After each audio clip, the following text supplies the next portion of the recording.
आभार त्यांचा व्यक्त करीन। तिसऱ्या षटकामध्ये गोलंदाजी मार्कवरती आपण पाहतोय, गोलंदाजी मार्कवरती प्रदीप लांडला।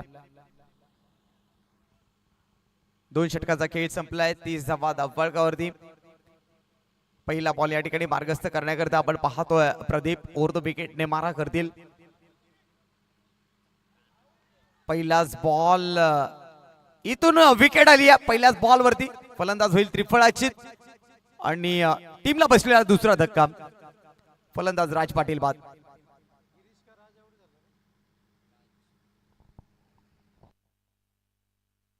चला नवीन फलंदाज लवकर या, घाई करा थोडीशी। टीमची धावसंख्या आपण पाहतोय 30 धावा धावफलकावरती आहेत। आज बरोबर ठीक 40 प्लेचे मॅचेस देखील पाहायला मिळतील।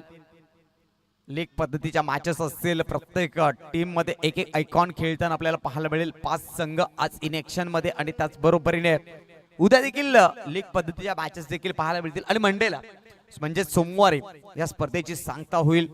बीएस ट्रॉफी 2026 खूप चांगलं आयोजन नियोजन या स्पर्धेमध्ये आपण पाहिलं। श्रावणजी ठाकरे आणि त्यांची संपूर्ण सवंगडी आणि आयोजित केलेली ही स्पर्धा।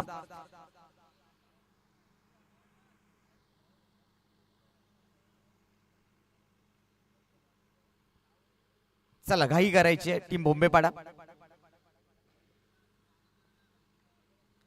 गोलंदाजी मार्क वरतून आपण पाहतोय गोलंदाजी प्रदीप चांगली गोलंदाजी करतायत। नेक्स्ट बॉल प्रदीप यांचा।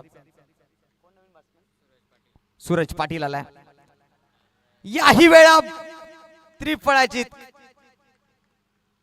खर तर थोडस खराब प्रदर्शन पाहायला मिळालं। सुरुवात दमदार होती, शेवट खराब होताना पाहायला मिळतोय। प्रदीप दोन्ही चेंडूवरती यशस्वी झालेत। दोन्ही चेंडू त्रिफळाची त्यांनी केलेत। 2 ला 2 विकेट आलेत। आता इथून नवीन फलंदाज मैदानामध्ये दाखल होईल। या अगोदर राज पाटील बाद झाले, त्यानंतर मात्र पाहिलं तर मग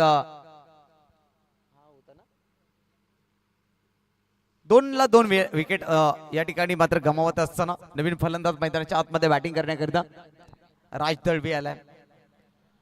सुरुवात दमदार होती, 30 धावा आल्या होत्या, परंतु 4 चेंडू मध्ये कमीत कमी 10 धावा येणं गरजेचं आहे। कारण टीम बोंबेपाडा टीमकडे फलंदाजी मजबूत आहे, स्ट्रॉंग आहे आणि त्याच अनुषंगाने मात्र कुठेतरी धावसंख्या मोठी उभी करणं गरजेचं आहे। परंतु प्रदीपचं मी कौतुक करेन, ज्या पद्धतीने त्याने गोलंदाजी अटॅक केलाय। दोन्ही चेंडू अगदी थेट एष्टांवरती आदळलाय। दोन्ही फलंदाजांनी त्यांनी त्रिफळाचित केलं गेलंय। राईट अप ओव्हर द विकेटने षटकाचा पुढचा बॉल प्रदीप यांचा। यावेळीचा बॉल आणि विकेट हॅट्रिक संपन्न करताना गोलंदाज प्रदीप 3 चेंडूवरती 3 विकेट्स।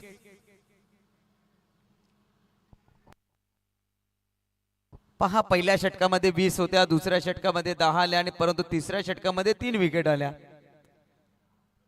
पत्त्यांचा डाव जसा घसरतो, हिवाळी संघाचा डाव तसा घसरला। असं वाटलं होतं की 20 च्या 60 होतील,